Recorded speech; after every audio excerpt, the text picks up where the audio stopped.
পল্লবী। মিঠি মা, এখানে এসো তো বাবা। গো গো মিঠি, যা যা সোনা। এসো এসো, বসো। কি হলো মা, কোথায় লেগেছে?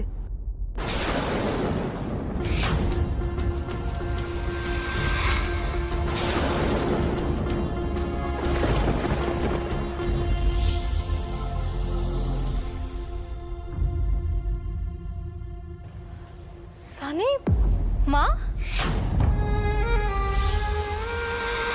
কি কদিনে কি অবস্থা করেছো বাচ্চাটার? এই তোমাদের বাচ্চা মানুষ করার নমুনা? এই তোমাদের গ্লাস? এইটুকু একটা বাচ্চার উপর কি করে এরকম করে অত্যাচার করলে? ওর উপর অত্যাচার করার সময় তোমার মাথায় আসেনি যে ও তোমার দা ভাইয়ের একমাত্র মেয়ে? না না, মিঠি নিশ্চয়ই খেলতে খেলতে কিছু একটা। চুপ, একদম চুপ। এরপর আর একটাও কথা বললে আমার কিন্তু হাত উঠে যাবে।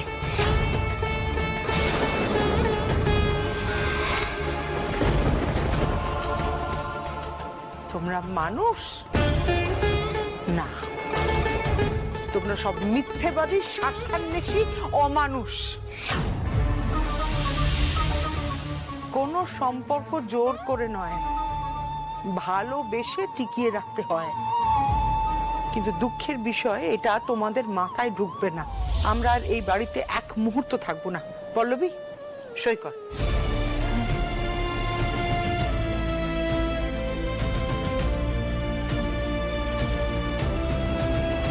দে, এই নিন। চল এখান থেকে, চল।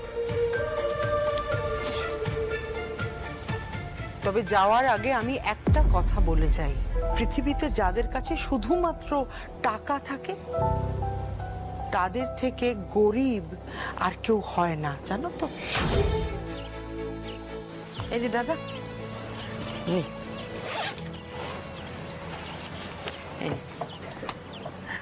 এসো এসো। আমি ওকে কোলে নিয়ে নিচ্ছি মা। ওকে একটু হাঁটতে দে না, হাঁটলে ওর পায়ের ব্যায়াম হবে, তাই তো? এসো, নাবো। এসো, ভেরি গুড। এই তো, যা। মা, মা লক্ষ্মী ঘরের বাইরে কলিং বেল বাজাচ্ছিলেন, আর তোমরা মা লক্ষ্মীকে ঘরে ঢুকতে না দিয়ে, যাকে ওরা আমাদের সমস্ত শর্ত মানতে রাজি ছিল, সেখানে তোমরা কি করলে? কোটি কোটি টাকাকে দুচ্ছাই করে বাড়িতে একটা প্রবলেমকে নিয়ে এসে তুললে। তোমাদের সমস্যা কি বলতো? তোমরা মহান সাজতে চাও। এই মহান সাজার চক্করে তোমরা আজকে কি কি হারালে সেটা একবার ভালো করে ভেবে দেখো। আচ্ছা, কি বলছিস কি সমর? ওইটুকু একটা বাচ্চার জীবনের বদলে আমাদের কাছে টাকার বেশি প্রয়োজন ছিল। হ্যাঁ, প্রয়োজন ছিল, প্রয়োজন ছিল। সবচেয়ে বেশি দরকার হচ্ছে টাকা।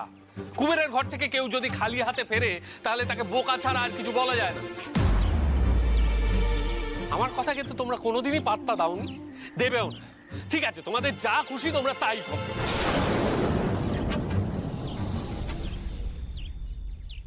মামা, আমার খুব খিদে পেয়েছে।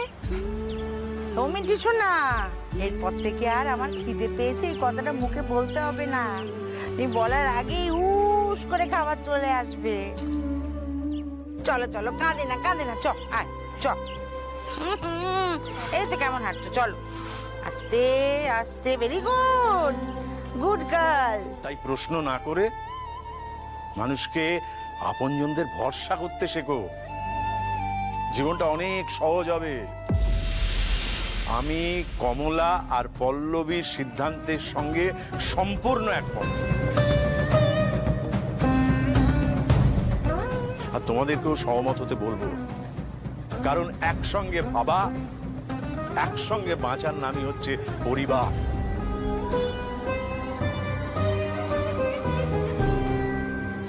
ঠিক আছে, তুমি যখন এই সিদ্ধান্তকে সমর্থন করছো, তখন আমিও এই সিদ্ধান্তকে সমর্থন করছি।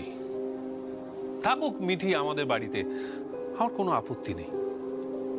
তবে হ্যাঁ, ওই ওর খাওয়া দাওয়ার খরচ, ওর স্কুলের খরচ, মানে ওকে মানুষ করতে গিয়ে যা যা খরচাপাতি হবে আর কি, আমি কিন্তু তার এক কানা করিও দিতে পারবো না।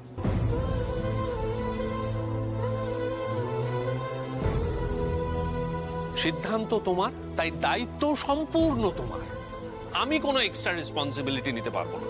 আর আশা করি তোমরা সকলে আমার এই সিদ্ধান্তটাকে সম্মান জানাবে।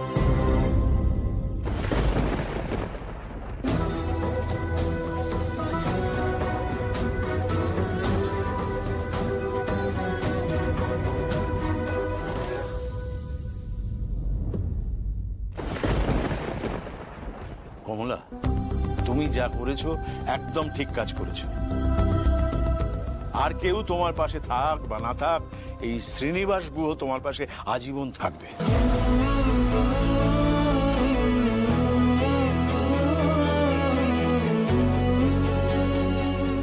একটা সত্যি কথা বলবো কমলা, তোমার এই বুদ্ধিদীপ্ত সিদ্ধান্তগুলোর দিকে তাকিয়ে আমার মাঝে মাঝে আফসোস হয়, আবার গর্বও হয়।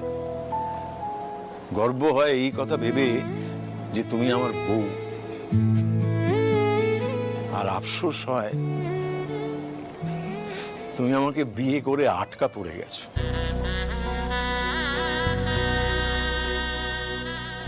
আমাকে বিয়ে না করলে তুমি হয়তো অনেক বড় জায়গায় যেতে পারতে, অনেক বড় বড় কলেজে ইউনিভার্সিটিতে শিক্ষকতা করতে পারতে, মনস্তত্ত্ববিদ হতে পারতে, হয়তো কোনো অফিস চালাতে পারতে। সেই ক্ষমতা, সেই প্রতিভা তো তোমার মধ্যে আছে। তোমার সমস্ত প্রতিভা, সমস্ত ক্ষমতাকে আমি এই চার দেয়ালের মধ্যে আটকে রেখেছি।